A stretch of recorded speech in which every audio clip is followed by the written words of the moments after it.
ये वीडियो देखने से पहले हमारे चैनल को सब्सक्राइब करें, लाइक करें और शेयर करें। हेलो नमस्कार दोस्तों, मैं पवन वर्मा आपका स्वागत करता हूं आपके अपने YouTube चैनल एजुकेशन स्केयर में। तो आज हम सीखेंगे कि लेटर कैसे लिखते हैं। तो देखो, there are two types of letters. Letters के दो टाइप होते हैं, एक होता है फॉर्मल लेटर और एक होता है इनफॉर्मल लेटर। फॉर्मल लेटर वो होते हैं जो हम किसी प्रोफेशन के थ्रू लिखते हैं। इनफॉर्मल लेटर वो होते हैं जिनके साथ हमारा कोई रिलेशन होता है, पर्सनल रिलेशन होता है, जैसे कोई भाई बहन, चाचा ताऊ, नाना नानी। इनको जो लिखते हैं वो होते हैं इनफॉर्मल लेटर। जब हम अपने जॉब के थ्रू लिखते हैं, हम कोई रिक्वेस्ट लेटर लिखते हैं, यानी कि जो हम ऑफिशियल लेटर लिखते हैं, ऑफिस के थ्रू लेटर लिखते हैं, कोई कंप्लेन देने के लिए लेटर लिखते हैं, जिनके साथ हमारा कोई पर्सनल रिलेशन नहीं होता, वो लेटर होते हैं फॉर्मल लेटर। ठीक है भाई। और जो लेटर हम लिखते हैं जिनके साथ हमारा पर्सनल रिलेशन होता है वो होते हैं इनफॉर्मल लेटर। तो आज की इस वीडियो में हम ये देखेंगे कि इनफॉर्मल लेटर को कैसे लिखते हैं, उनका लिखने का तरीका क्या है, एक एग्जांपल के साथ। और ये क्लास आपको पता है 5th 6th से शुरू हो जाते हैं और क्लास 10 तक इनफॉर्मल लेटर आते हैं। 11th 12th में सिर्फ फॉर्मल लेटर ही आते हैं, इनफॉर्मल नहीं आते। लेकिन अगर कहीं आते भी है इनफॉर्मल तो सभी में ये सेम ही तरीका होता है। सिर्फ फर्क क्या पड़ता है? फर्क सिर्फ इतना पड़ता है कि अगर आप बड़ी क्लास में हो, वहां पे इनफॉर्मल लेटर पूछा जा रहा है तो थोड़ा सा आपको वर्ड्स लिमिट बढ़ा देते हैं। उसमें पैराग्राफ आप 2 से 3 लिख सकते हो या 3 से 4 पैराग्राफ में लिख सकते हो। वैसे मैक्सिमम 3 पैराग्राफ सफिशिएंट होते हैं। तो हम शुरू कर रहे हैं, लेटर को लिखने का तरीका जानते हैं एकदम अच्छे से, फिर जानेंगे एग्जाम्पल की सहायता से कि लेटर कैसे लिखा जाता है। तो देखो, एक एग्जाम्पल लिया मैंने, इमेजिन यू आर राम। आप इमेजिन करो कि आप भी राम हो और आप रहते हो बड़ौदा के अंदर, और your uncle sent your dictionary. आपके चाचा ने आपको एक डिक्शनरी भेजी है गिफ्ट के तौर पे। Write a letter to him to thank for the gift. और आपको उन्हें धन्यवाद देते हुए, उस गिफ्ट के लिए धन्यवाद देते हुए एक लेटर लिखना है। अच्छा, आपके कई बार एग्जाम में जो क्वेश्चन आता है उसमें यह भी लिखा होता है you may touch the following point. अगर ऐसा लिखा और वो पॉइंट्स दिए हैं तो आपके लिए उस लेटर को बनाना और ज्यादा आसान हो जाता है। क्यों आसान हो जाता है? क्योंकि आपको एक तरह से हिंट दिए होते हैं कि भाई आप पहली लाइन लिखो तो वो हिंट ले सकते हो, उस लाइन का यूज करो, दूसरी लाइन आप उस पर लिखो। लेकिन मैंने यहाँ पे जानबूझ के कोई भी पॉइंट्स नहीं लिखे हैं, ताकि अगर हमें एग्जाम में कोई पॉइंट्स ना भी लिखे हुए आए तो भी हम कैसे लिख सकते हैं। तो बहुत ही आसान है। देखो, सबसे पहले याद रखो कि लेटर कोई भी आए, आप ये मत सोचना कि यहां पे लेटर एक आसान लिया गया है। आप ये सोचो कि लेटर चाहे कोई भी हो, इनफॉर्मल लेटर, उसके लिखने का तरीका हमें पता होना चाहिए। अगर हमारा लिखने का तरीका सही है ना तो एग्जाम में हमें नंबर मिलेंगे ही मिलेंगे। तो देखो, सबसे पहले तो एक बात याद रखना कि लेटर हमेशा लेफ्ट साइड से शुरू करना है और लेफ्ट साइड पे ही खत्म करना है। मान लो ये पेज के 2 पार्ट है, क्योंकि मेरे यहां पे कंप्लीट नहीं हो तो मैंने यहां कर दिया। तो पेज के लेफ्ट साइड में ही मैंने लेटर शुरू किया, लेफ्ट साइड में मैंने खत्म किया है। तो देखो, सबसे पहले जैसे आपने लेटर पढ़ा, लेटर के अंदर दे रखा है कि आप राम हो और आप बड़ौदा के अंदर रह रहे हो। बड़ौदा के अंदर रह रहे हो ये दिया, लेकिन बड़ौदा के अंदर आप कहां रह रहे हो, कौन सी कॉलोनी में रह रहे हो, ये नहीं दिया। अगर ऐसा दिया हो तो सेम वो एड्रेस लिखो। अगर नहीं दिया है तो आप अपनी तरफ से कोई कॉलोनी का नाम मान लो। यानी कि सबसे पहले हमें एड्रेस लिखना होता है सेंडर का, जो लेटर भेज रहा है उसका एड्रेस। तो यहां पे आप राम हो तो राम लेटर लिख रहे हो, आप कहां रह रहे हो। ये आपके एग्जाम में क्वेश्चन में मान लो नहीं दिया तो आपने अपनी इच्छा से एक कॉलोनी बना ली, रामनगर। घर का नंबर लिख दिया। सबसे पहले अपना एड्रेस लिखना होता है, तो एड्रेस में सबसे छोटा मतलब अपने घर का नंबर, तो घर का नंबर डाल दो, उसके बाद कॉलोनी डाल दो। हाँ, नजदीक डालना चाहती हो कि near bus stand, near Ramlila ground, near railway station, near airport, कुछ भी लिखना चाहो। अगर लिखना चाहो तो ठीक है, अदरवाइज ना लिखो तो 2 लाइन में भी आप एड्रेस कंप्लीट कर सकते हो कि रामनगर बड़ौदा। मैंने लिख दिया रामनगर एयरपोर्ट बड़ौदा। उसके बाद ये तो हो गया मेरा एड्रेस, यानी कि सेंडर का एड्रेस मैंने कंप्लीट कर दिया, लिख दिया। उसके बाद मेरे को एक लाइन यहां पे खाली छोड़नी है, ये याद रखना, स्पेस देना है। कई बच्चे क्या गलती करते हैं कि एड्रेस के साथ ही डेट लिख देते हैं, वहां स्पेस नहीं होता, तो फिर आपको नंबर कभी भी पूरे नहीं मिलेंगे। ध्यान रखना, इनके भी नंबर होते हैं। तो सबसे पहले एड्रेस, उसके बाद एक लाइन का गैप छोड़ के फिर डेट लिखो, फिर एक लाइन का गैप छोड़ के आप सैल्यूटेशन लिखो।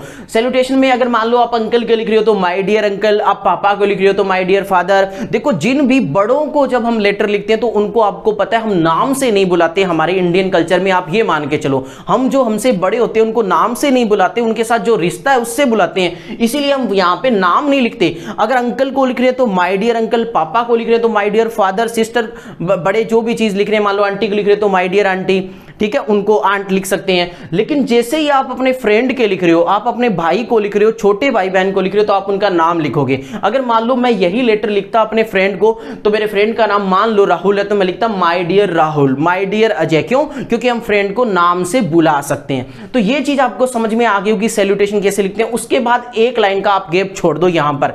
हाँ, यहां पे जरूरी नहीं है कि आप छोड़ो, लेकिन छोड़ो तो अच्छा लगेगा, लेटर एक बढ़िया अट्रैक्शन में बनेगा।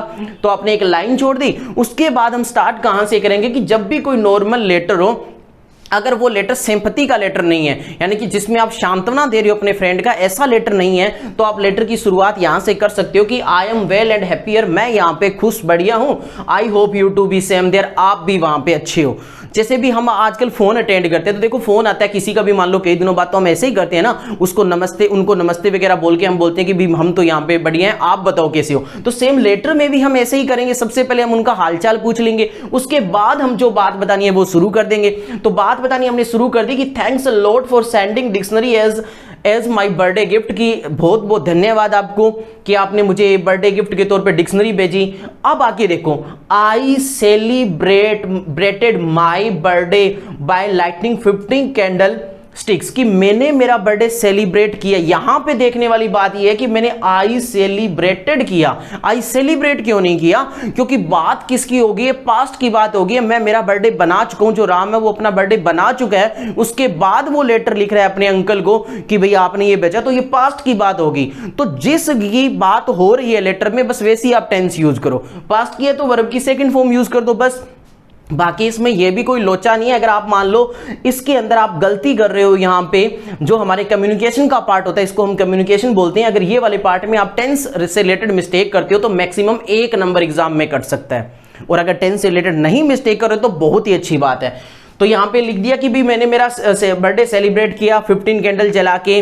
All the friends and relative were invited, सारे के सारे फ्रेंड्स और रिलेटिव इनवाइटेड थे। फिर आप पैराग्राफ चेंज कर दो, क्योंकि आपको कोशिश क्या करनी है कि एटलीस्ट 2 पैराग्राफ का यूज करके आप लिखो। अगर आप छोटी क्लास में बिलोंग कर रहे हो तो 1 या 2 पैराग्राफ में चलेगा। अगर बड़ी क्लास है थोड़ी सी, तो आप 3 पैराग्राफ बना दो। तो आगे देखो भी, music dance were the attraction. हमारा जो बर्थडे था, मेरा जो बर्थडे था, उसमें म्यूजिक और डांस अट्रैक्शन था। यहाँ पे मैंने वर लगाया, क्यों? क्योंकि पास्ट की बात चल रही है। तो पास्ट की बात में वर्ब की सेकंड फॉर्म या वोज वर्ब का यूज करके चलना है हमें। The party ended 10 PM, party खत्म हुई 10 बजे, तो यहां पे एंडेड लगा दिया। फिर मैंने पैराग्राफ चेंज किया, यहां पे तो चेंज करूं, अगर यहां पे लाइन खत्म होगी और मैं पैराग्राफ चेंज कर रहा हूं तो मैं बीच में एक लाइन ब्लैंक छोड़ सकता हूं, ताकि सामने वाले एग्जामिनर को भी पता चले कि भाई इसने एक लाइन छोड़ी है, पैराग्राफ चेंज किया है, तो अच्छा लगेगा। तो आप एक लाइन छोड़ के भी कर सकते हो। आई रिसीव्ड मैनी गिफ्ट्स, की मैंने बहुत सारे गिफ्ट प्राप्त किए, but dictionary you had sent past की फिर आगे कि तुमने मुझे भेजी, ये पास्ट परफेक्ट है। वो सबसे बेस्ट थी। Your precious gift is most useful to find meaning, आपका जो ये प्रीसियस गिफ्ट है ये बहुत यूजफुल है मेरे लिए मीनिंग फाइंड करने के लिए, वर्ड फाइंड करने के लिए, उनका लर्न करने के लिए और उनकी करेक्ट प्रोनाउंसिएशन जानने के लिए। अब यहां पे हमारा लेटर मान लो हमने क्लोज कर दिया, क्योंकि हमने 2 से 3 पैराग्राफ बना दिए, बस सफिशिएंट है। उसके बाद चाहो तो आप एक लाइन दोबारा जोड़ सकते हो कि once again thanks for your lovely gift और ब्यूटीफुल गिफ्ट और यूजफुल गिफ्ट। एक लाइन और जोड़ो, जोड़ना चाहो। अगर नहीं जोड़ना चाहो तो यहां लेटर खत्म हो गया, तो यहां एक लाइन का गैप देना है।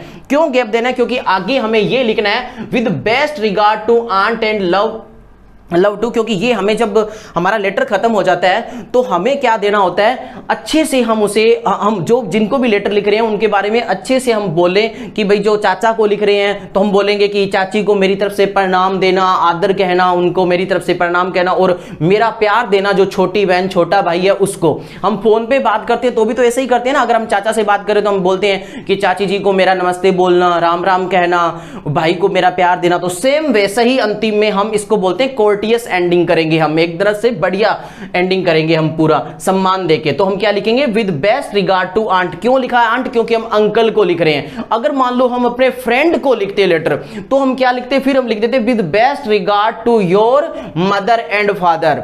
ठीक है, कि आप अपने मम्मी पापा को बेस्ट रिगार्ड देना। और छोटा भाई बहन हो उसके लिए बोल सकते हैं लव टू पिंकी, मान लो पिंकी है उनका नाम, या जो भी नाम है, पिंकी डिंकी सिंकी, या लव टू बेबी हम बोल सकते हैं। छोटे भाई बहन के लिए मेरा प्यार देना। ठीक है भाई, ये लाइन कब लिख सकते हैं? ये हमने चाचा को लिखा है तो इस तरह से, फ्रेंड को लिखते हैं तो योर फ्रेंड्स लिख सकते हैं, योर पेरेंट्स लिख सकते हैं।